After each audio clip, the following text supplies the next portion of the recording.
afternoon, evening, whenever you are watching this video.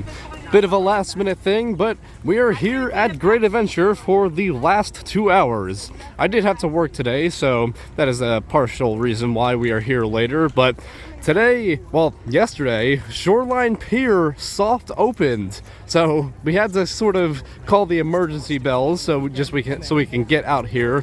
I tried to get out of work early. It was successful, and we do have about 2 hours here, so we will definitely be experiencing the land to its fullest. So cannot wait to see that after it has been built over the last few months. Just can't wait to see all the changes on Project Purple too.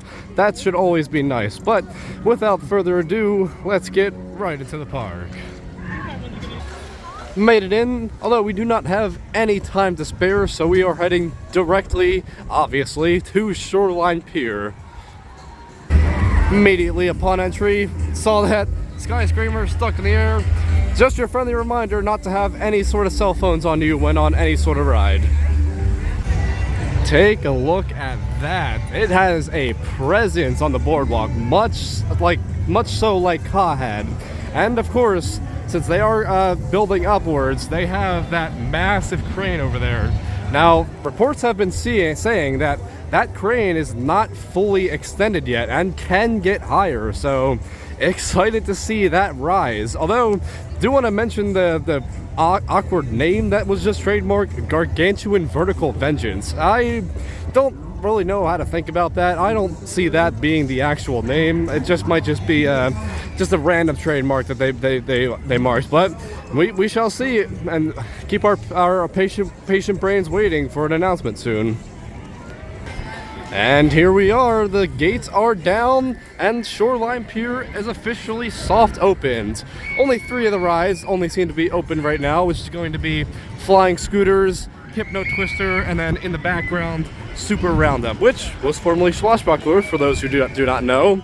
The presence of this land is absolutely gorgeous.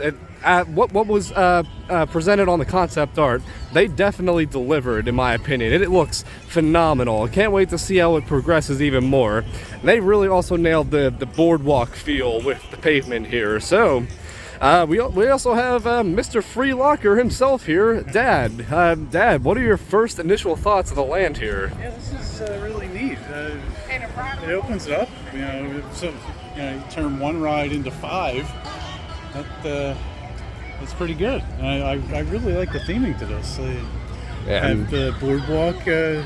It looks like a boardwalk. Yeah, they really nailed that. And there are plenty of Easter eggs around the land as well. So excited to see those. But we're here for the ride. So we're gonna start here at one of my favorite rides, Flying Scooters. Actually, scratch that. Line seems to be decently long right now, and the Hypno Twister line seems to be a walk-on, so you usually never see that with Zamperla Nebulas, so we're going to pivot and do Hypno Twister first.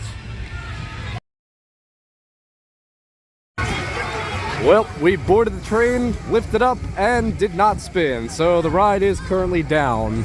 The riders up top are still stuck, unfortunately, but since we were on the bottom, we had the priority to get off, so Hypno Twister, we weren't able to ride, but Super Roundup here is boasting pretty much a walk-on queue, so after this cycle, we are hoping to hop a ride on this. Well, at least we got on one attraction here at Shoreline Pier, Super Roundup done. Although I was a little bit let down just because apparently they shortened the cycle compared to Swashbuckler, so that was kind of interesting there that they made that change. But either way, still the Swashbuckler that I know and love. Happy to get back on it after what I think it was 2 years ago I last rode Swashbuckler, so happy to get back on it. And after the Super Roundup entrance/exit, this is going to be the boundary of the area, ending here at Barrels of Fun. Not quite open just yet because they do have a long way to go, as we can see by no current chain lift in right now, but it's exciting progress. We do have the dark orange train on, so exciting progress there. They did say in the press release that there would be multicolor barrels, so I guess orange will be one of them. So happy to see the progress here. Not from Hurricane Harbor, but rather this shark came from Six Flags America. Nice little photo op here, in my opinion. Does seem that they do have to take a little bit more time on Wave Swinger, although they have gotten a lot of the decorative panels in ever since our last visit here, so they are well on their way to opening this and fully opening the land here. With Hypno Twister being closed, it appears that everybody migrated over to flying scooters, and us as well. I think we're just going to tough out this line, just because I do love a flying scooter ride, so let's hop a ride. Gonna have to bail on flying scooters again because they just reopened Hypno Twister, so finally gonna be able to get a ride.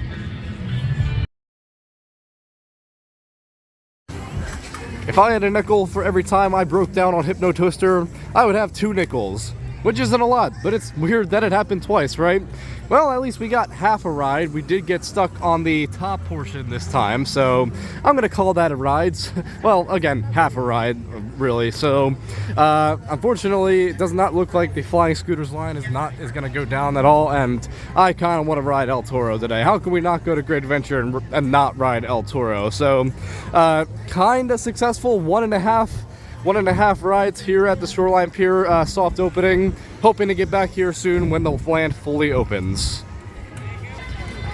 Of course, there are plenty of different funny Easter eggs of the Shoreline Pier area. Although with our limited time today, I will not be able to cover or see all of them. So once we come back on a later date, we will be able to explore the area further. So apparently over the week they built this stage over here, which seems to be for the all new Boardwalk Nights event. Now I thought it would have been the new Singin' Seagull stage, so I guess that is going to be their location from now on, and this is just a temporary event stage. So I guess interesting setup they got here. Don't think I've ever been to the park past 7 p.m. this year. Nice to see the string lights back in action, but obviously this way is to El Toro.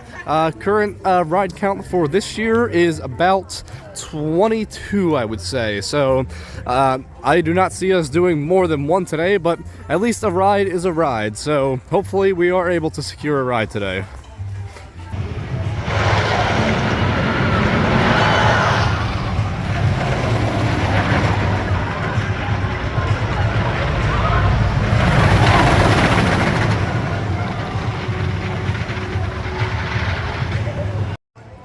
We got the final ride here on El Toro, but not just one ride, but 2 rides, because everybody was chanting one more time, and for once they actually granted that request. It was in about car 3, row 2, so not exactly the back, but still absolutely hauling, especially on the second camelback here. You really definitely get a different experience in the middle of the car. You definitely feel more of the balance of the ejector airtime better. Not too much on the Rolling Thunder Hill. That was more of the fine elements in the middle, but either way, middle is still absolutely tearing through it. And of course, that just gets better and better every day. Of course, since that was the last ride, we are going to start making our way towards the exit. That is going to just about do it from our brief visit here at Great Adventure and first impressions for Shoreline Pier. I am really impressed with what they have been able to do in that area. Sad we weren't able to get on every single ride or rather every ride that is open at the moment. Of course, it is our home park, so we are able to come back when they are fully operational and fully staffed as well. Can't wait to see the changes to that land and that general area over there. But make sure that's going to do it for this video. Make sure to leave your thoughts in the comment section down below. Leave a like if you enjoyed, and of course, subscribe for more theme park content. And I will see you guys in the next video. Have a great day.